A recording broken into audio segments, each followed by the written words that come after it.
जिस प्रकार से कार्यकर्ताओं में जोश दुगना हुआ है,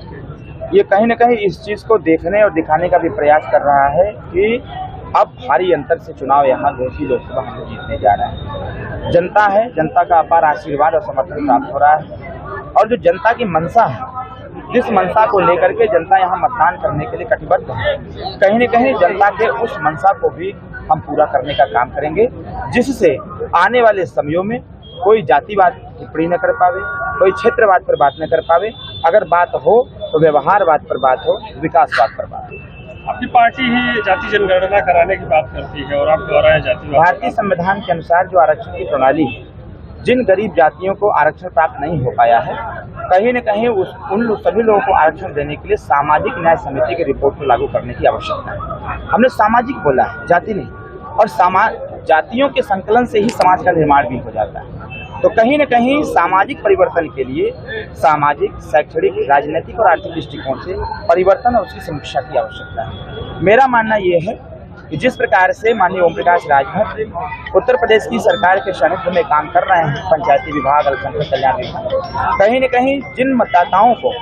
समाजवादी पार्टी के लोग ये समझते थे, उनको डरा करके, धमका करके या फिर उनको तमाम तरह के प्रपंच रच करके जिस प्रकार से उन अल्पसंख्यक मतदाताओं को हड़काने धमकाने का प्रयास वो करते थे, कहीं न कहीं उस पर पूर्ण विराम लगाने का काम माननीय ओम प्रकाश राजभर जी कर रहे हैं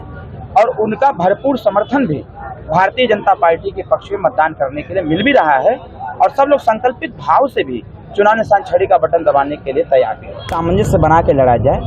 और वो हम सबके नेता माननीय ओम प्रकाश राजभर जी हैं और माननीय ओम प्रकाश राजभर जी जैसा बनना अभी उनको कई जन्म लेना पड़ेगा, तब ओम प्रकाश राजभर जैसा बन पाएंगे। अभी तो 10 साल कह रहे हैं ना, यहाँ माननीय ओम प्रकाश राजभर जी ने 55 साल संघर्ष किया है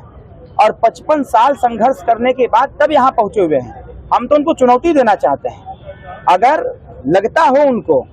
कि मतलब मैं बहुत अच्छा हूँ, बाकी सब लोग बुरे हैं, तो हमारे प्रवक्ता हैं अरुण राजभर, उनसे डिबेट कर लें और मैदान में कूद पड़े और डिबेट करके दिखा दे। अगर हमारा प्रवक्ता हार जाएगा तो फिर उनका जो कहने का तात्पर्य है उसको मैं स्वीकारता प्रदान कर दूंगा। लेकिन इतना मैं जरूर कहूंगा कि जिन पर वो बार बार टिप्पणी कर रहे हैं, अभी उनके जैसा बनने के लिए उनको कई जन्म लेना पड़ेगा। अभी 10 साल संघर्ष किए, अभी 50 साल और संघर्ष करें, तब जाकर के ओम प्रकाश राजभर का मुकाबला कर पाएंगे। रही बात जिस प्रकार से वो कह रहे हैं इलाज कराने के लिए, तो मैं तो ये बात जरूर कहना चाहूंगा कि माननीय प्रत्याशी महोदय पहले खुद का इलाज करा लीजिए, क्योंकि आपके लिए एक गाना एकदम सेट बैठता है कि कंफ्यूजन ही कंफ्यूजन है, सॉल्यूशन का पता नहीं। तो ये उनके ऊपर पूरा सेट बैठता है और सेट इसलिए बैठता है कि रहते हैं समाजवादी पार्टी में और टिकट मांगते हैं सुहेलदेव भारतीय समाज पार्टी से। करीब 20 मीटिंग हमसे हुई। 20 मीटिंग के बाद उन्होंने इस बात को हमेशा पुरजोर तरीके से कहने का काम किया है कि आप हमको मौका दीजिए, हम अरुण जी के साथ प्रवक्ता बन करके आपकी पार्टी का काम करेंगे, पार्टी को आगे बढ़ाएंगे। आप मेरे बारे में जानते करते हैं, हमारा सम्मान समाजवादी पार्टी में नहीं है, वो हमको वहां पर यूज करते हैं और यूज करके हमको झटक देते हैं। 4 बार की सरकार की भी गणना करते हैं और वो कहते हैं कि वहां पर जिस प्रकार का जातिवाद है उसमें हम खप नहीं पा रहे हैं। तो कहीं न कहीं मैं इस बात को कहूंगा कि माननीय महोदय जी, अगर आवश्यकता पड़े तो आप समाजवादी का चश्मा उतार करके आप हमारे निगाह से देखने का काम करेंगे और आप जब मेरे पास आएंगे, कार्यकर्ता बन के काम करेंगे, तब जाकर के 40 साल और संघर्ष करेंगे, तब फिर कुछ अच्छा हो पाए तो हो पाए।